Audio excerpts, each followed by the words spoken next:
Hi, I'm Joe Roth. At New Jersey Sharing Network, we're committed to saving and enhancing people's lives through organ and tissue donation and informing people about our life-saving mission. That's why we're proud to support programming produced by the Caucus Educational Corporation and their partners in public television. Funding for this edition of Caucus New Jersey has been provided by St. Joseph's Health, a passion for healing. It's what's inside us. Valley National Bank, PSE&G, committed to providing safe, reliable energy now and in the future. New Jersey Sharing Network, dedicated to saving lives through organ and tissue donation. The Healthcare Foundation of New Jersey, founded by the Jewish community. Johnson & Johnson. And by the Port Authority of New York and New Jersey. Promotional support provided by NJ Biz, all business, all New Jersey. And by Meadowlands Chamber, building connections, driving business growth.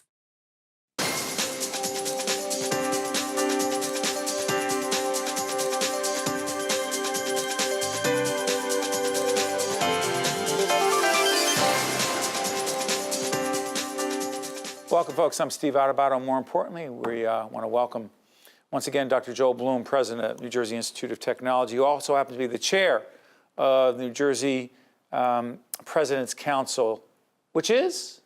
Which is all of the institutions of higher education in the state of New Jersey, from public to independent to private to proprietary to religious. That was in the legislation that reorganized higher ed. So there's a Secretary of Higher Education and there's a President's Council. And they, in part, co-create policy, program reviews, et cetera. Dr. We just finished with Dr. Cole, with Dr. Bloom and three other presidents. Whole complex, interesting discussion about the future of higher education. I don't want to repeat that conversation, but I want to ask you this. You said, and I want to follow up on this, New Jersey doesn't have a marketing campaign for higher education in New Jersey across the board. And I thought, you all have a lot of ads, you all have a lot of promotion for individual institutions, but not for the state. Is it doable? It is doable. And by the way, who does it? It could come through the President's Council. No, you said Michigan. I think you said. I'm sorry. The states that do it. Michigan has a public higher education. I think there are privates in there too, but I know about the public higher education system in Michigan markets. The SUNY system, in New York, but Public State University of New York. What would it do for us? What would it do for us? In the minds of educators, parents, prospective students, they began thinking about this rich array of colleges, universities, degrees, courses that are across the state. So if you're in northern New Jersey, as we often hear, and you want to go elsewhere, you can go to southern New Jersey. Find schools in southern New Jersey. Likewise, southern New Jersey going to northern New Jersey. We keep on hearing about we're a small, compact state and everyone wants to run over the border. I am not so sure that's the case. I do not believe we have done a good job in projecting the excellence and the quality of higher education in the state of New Jersey. Joel, we've shot on your campus, NJIT. We're actually, as we do this program, we're going to be shooting something called the Voice Summit. It'll be seen after that. But one of the things that strikes me about NJIT, and you can talk about this, and NJIT is one of the underwriters of what we do. I'm curious, you have a lot of, not just events, but you bring folks together from industry, from higher ed, from government, and it's consistent, strategic. Very strategic. Why? Because higher ed is a driver for business and industry. It's a driver, in part, for public policy, whether we're talking about the environment or critical infrastructure. So we need these people on the campus to see what we can do, how they can help us, how we can help them, where do we partner, where do we do things together. We have superb and very important industry in the state of New Jersey, whether you talk about med tech, pharma, critical infrastructure. So we want to, be knowledgeable of what their needs are. We want to make sure they know they can come to us for workforce development. They can come to us for R&D, research and development. So it's important that the policymakers are together, the business industry sit together, and we as higher educators, creators of knowledge and information and the workforce and research also sit together. Joel, do me a favor. The 2018 MetroLab National Summit is going to be held on campus in the fall. It is. Of 18. What is it?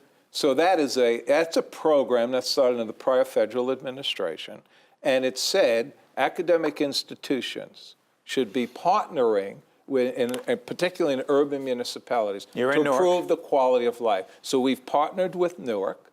We are a MetroLab University, and Newark is a MetroLab city.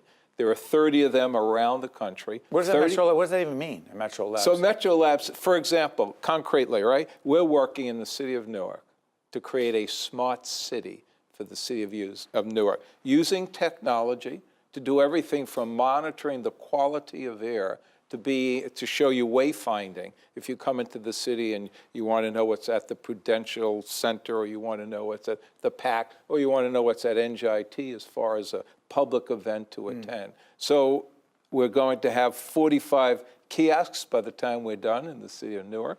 Majority of them will be downtown, but they'll also be out in the wards, helping people to improve their quality of life. Real quick, Joel, in the time we have left.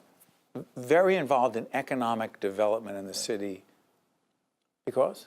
I mean, is higher education supposed to be a driver of economic development? Because great universities are in great communities. And Newark is a great community. Just as though NJIT continue to grow and improve, the city can continue to grow and improve. So you do that together. It is our obligation, particularly as a public university, public research university, a public polytechnic university that has a vast array of expertise, of technology. Our students last year, predominantly in the city of Newark, 52,000 hours of community service, food banks, blood banks, helping helping organizations with their networks, with their websites. So we give back a lot. We get a lot from the city as well. We have great transportation in and around the city of Newark. You can get in and out of the airport, you can get in and out of Penn Station. So there needs to be a symbiotic relationship between us as a university and the city of Newark. Dr. Joel Boom is president of New Jersey Institute of Technology and also the chair of the New Jersey President's Council. As always, Dr. Boom, see you on campus soon. Thank you. Thank you. We're right back right after this. To watch more Caucus New Jersey, find us online and follow us on social media. We're pleased to be joined by Dr. Nancy Blattner, president of Caldwell University. Good to see you, Doctor. Nice to be here with you, Steve. Thank you. We just had a really terrific conversation with Dr. Blattner, 3 other university presidents talking about the future of higher ed. By the way, what was your biggest takeaway from that conversation? But go on online. You'll see our website, steveadubato.org, if you want to see that program if you missed it on the air. I think the biggest takeaway was that all of us, despite the fact that we represent a variety of different types of institutions, we all have very common goals. We all want to see the same thing for the citizens of New Jersey, and that we're all willing to collaborate. I think that's critically important because I think sometimes people have the impression that we're all very competitive and cutthroat. And I think, as Dr. Houshmand said, you know, there are times when we have to be competitive. We do offer similar programs at times, but there is plenty of room for everyone at the table, and that's what I think the takeaway was, that we're willing to work together. Dr. Blattner, one of the things we did not talk about in that forum that I want to talk about here is the relationship between 2-year institutions of higher learning and 4-year institutions of higher learning, particularly because Governor Murphy is talking extensively about the desire to make community, county, college free in many cases. 2- and 4-year institutions in competition? No, I think they can be great collaborative partners. Break it down. Sure. So one of the things that I think came out of the Affordability Commission that I served on, and it concluded in 2016. College affordability. Yes, a commission that was impaneled under our previous governor, was that we needed to work collaboratively between 2- and 4-year institutions to design what's called a reverse transfer articulation process.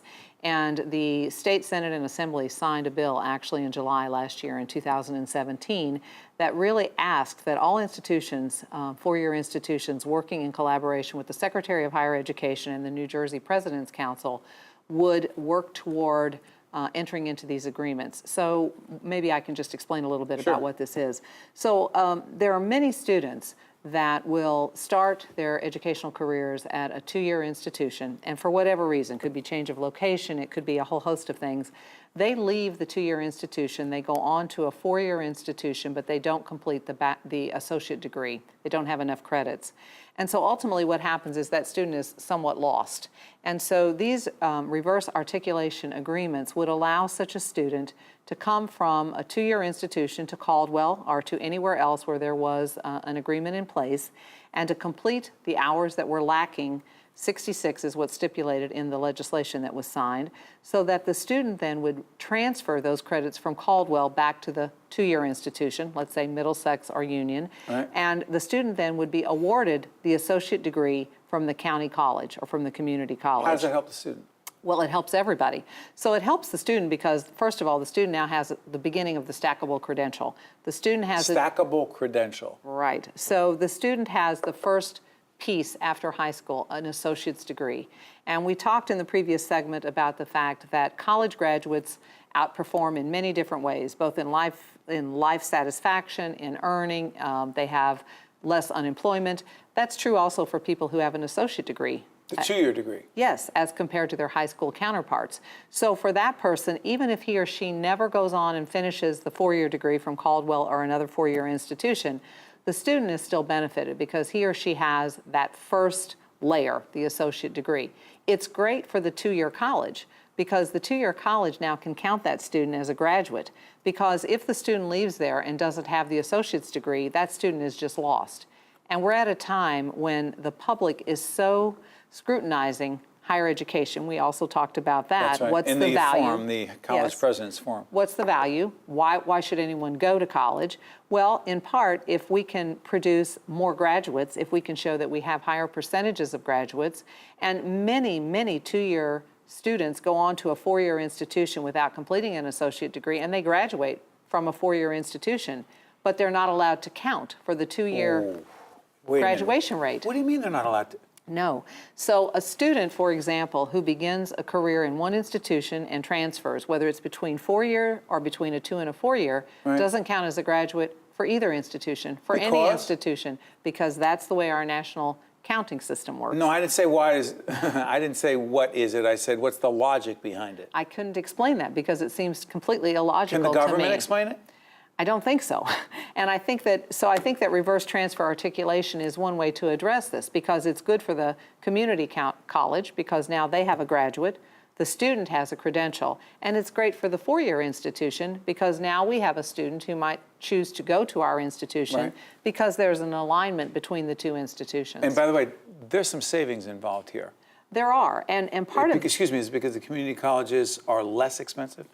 Yes, and also because if this is done correctly, the two institutions will work to have a seamless transfer of curriculum, so that when we have these kinds of reverse articulation transfer agreements, what happens is that the student takes a set of courses at the two-year institution and then can very seamlessly move to our institution where there isn't duplication, there isn't a gap. We don't suddenly find, well, instead of needing 120 credits to graduate, and that's something else that the Affordability Commission talked about, now the student needs 135 because there were some missed opportunities. Right.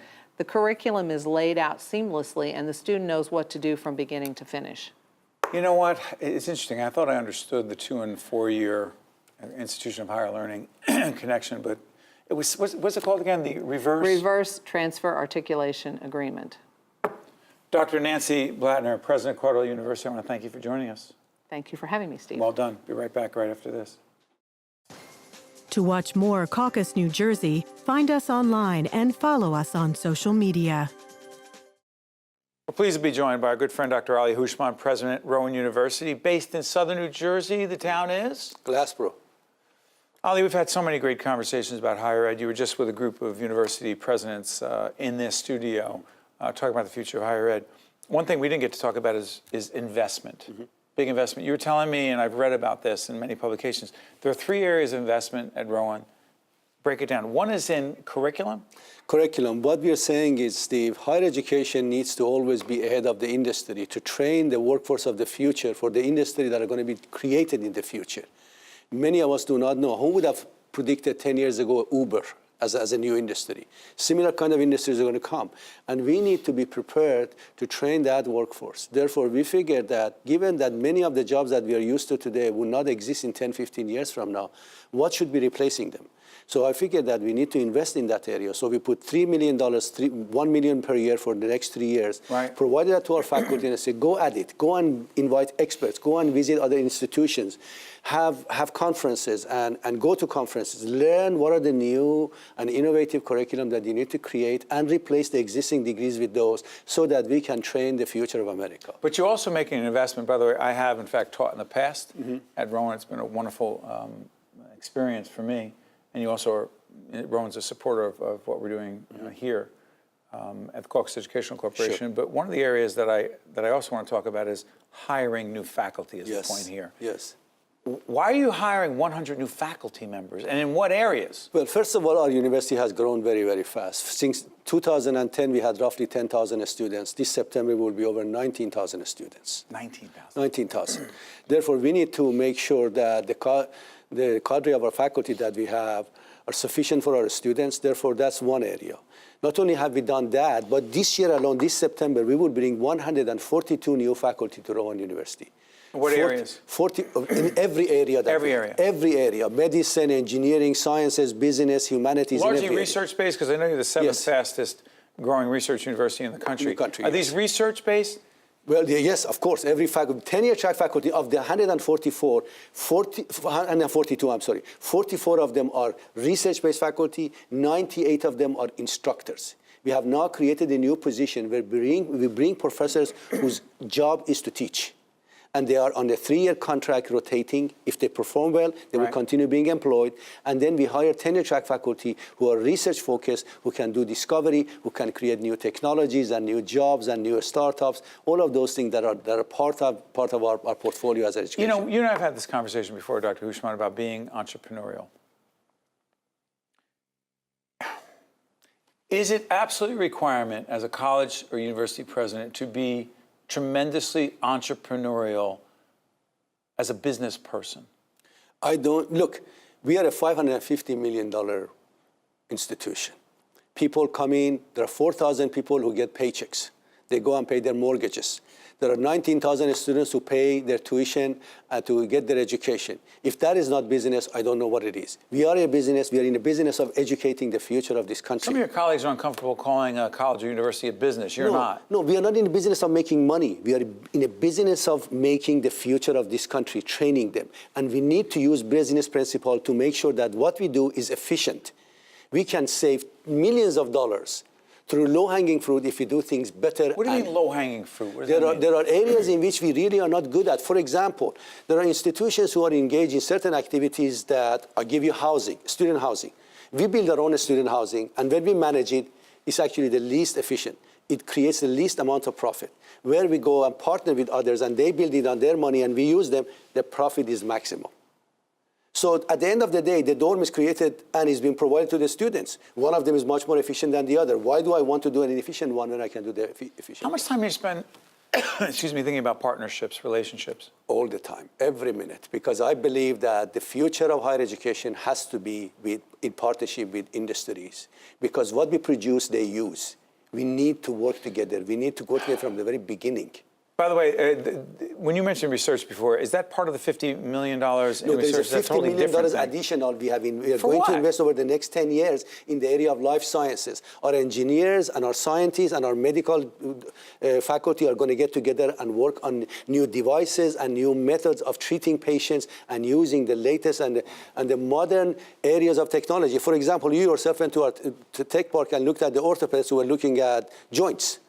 And those amazing. And those are the kind of discoveries that these engineers do, and they can take it to the operating room and provide a better technology and better treatment to patients.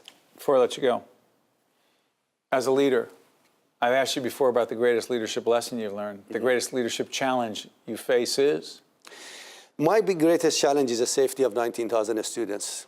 Every day, I worry every second before I go to bed. I worry what if any of these kids, anything happened to them, because I'm responsible for them. And for me, it's incredibly challenging and difficult. I want to make sure that their people's children, who are their most precious assets, are taken care of while they're at the university. And when something happens to any one of them is the most challenging issue for me. Dr. Ali Houshmand is the president of Rowan University. I want to thank you for joining us. Appreciate Thank you, it. sir. Thank you. Great seeing you. Be right back right after this. Thanks, Ali. To watch more Caucus New Jersey, find us online and follow us on social media. Dr. Gene Cornacchia is president of St. Peter's University, based in Jersey City, New Jersey. Yes, beautiful Jersey City. Absolutely. Gene, let me ask you this. We had great conversations with different college presidents. People watching this program has heard me say that you were part of it. There were 3 others. Your biggest takeaway from that?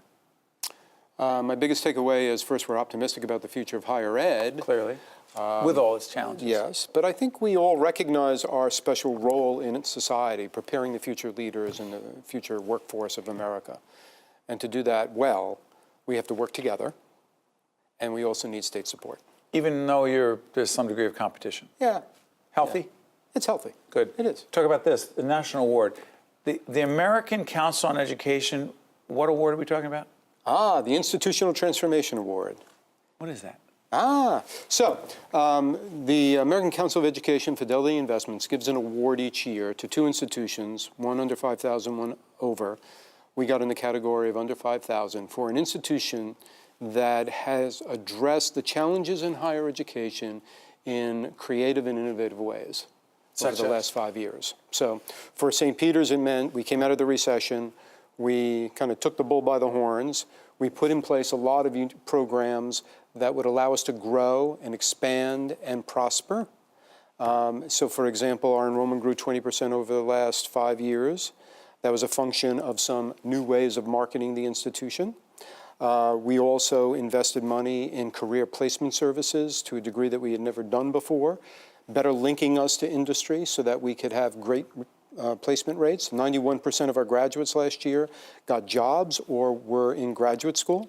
Is that in part connected to the relationship to employers? Yes, absolutely. How do you connect it? I mean, internships, right. One piece of it. Right. What else? Well, our career services offices works, along with some of our advancement people, in setting up those collaborative relationships with the businesses, particularly downtown Jersey City. So, for example, we have a great one with Goldman Sachs, with Fidelity Investments, and a number of other major businesses. What about right across the river? Being where you are, literally, when you visit, if you happen to be at the St. Peter's campus, you look, I mean, Manhattan's right there. Yeah. Is it part of it? It is part of it. For that, it's mostly for example, in the media area, where some of our students end up over there. Because that is the media capital. But there's a lot of notwithstanding what you do. Not exactly. We're the capital in our own minds. But you know what's interesting is we talk about Jersey City and where you are. Yeah. But then I'm thinking, you know what? I read recently where the university is. Is it a campus you're opening up at the Meadowlands? It is, no, it's not a campus. What is it? Well, so we are sharing space with Bergen County Community College. So it's in their building. Okay, they open that space first. So we're taking space in that building. And so we've got a really great collaborative program with them. With Bergen Community College? So their students, to your degree, will be able to get their degree, associate degree there, and move right into our bachelor's program and beyond into graduate programs. Plus, the location allows us to recruit from that part of Bergen County. It's interesting. We were talking with others about this as well. Other college presidents about the 2- and 4-year thing. I think it was Dr. Nancy Blattner from Caldwell University. Is that new, relatively new, the very real collaboration between 2- and 4-year institutions? Yeah, it is fairly new. I mean, it's been out there. What's driving it? It's been out there for a while, but now it's really something that everyone's focused on. Well, is it economics largely? It's economics. Break down the economics. Well, you know, everybody's looking for students, so we're trying to have a more seamless way for students to come into our institutions from the 2-year institutions. They have grown tremendously over the last 5 to 10 years in the state of New Jersey especially. And so that population needs to complete a college degree. They're going to go somewhere. So I think we all want our fair share of it. So we're all doing various kinds of things in order to encourage that. I want to follow up on something. This whole conversation, when we had the 4 university presidents here, kept focusing on a strategic plan. Sure, yeah. New Jersey doesn't have a strategic plan for higher education. I'm thinking, well, do other states? So here's the problem, Steve. The problem is that what I've seen in my now 12 years as president, right? Lots of ideas are floated out there. State legislature, governors come up with ideas, something to do with higher education. We're going to fix this thing.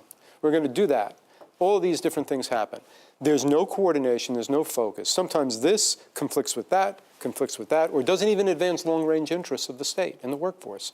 What we need is to come together, all the sectors, and talk about what is the future needs of this state, the region, and the nation in terms of what higher education What does. stands in the way of that happening? Leadership from the state. If the governor, Governor Murphy, and the legislature wanted to do this, anything stopping it? No.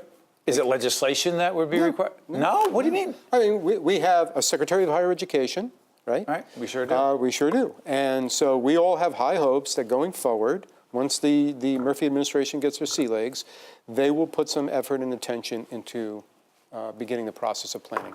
Dr. Eugene Cornacchia is president of St. Peter's University. This has been a program that has looked at higher ed from a variety of perspectives. I'll get it out. Thanks, Gene. Catch you next time. Thanks, buddy. Thanks.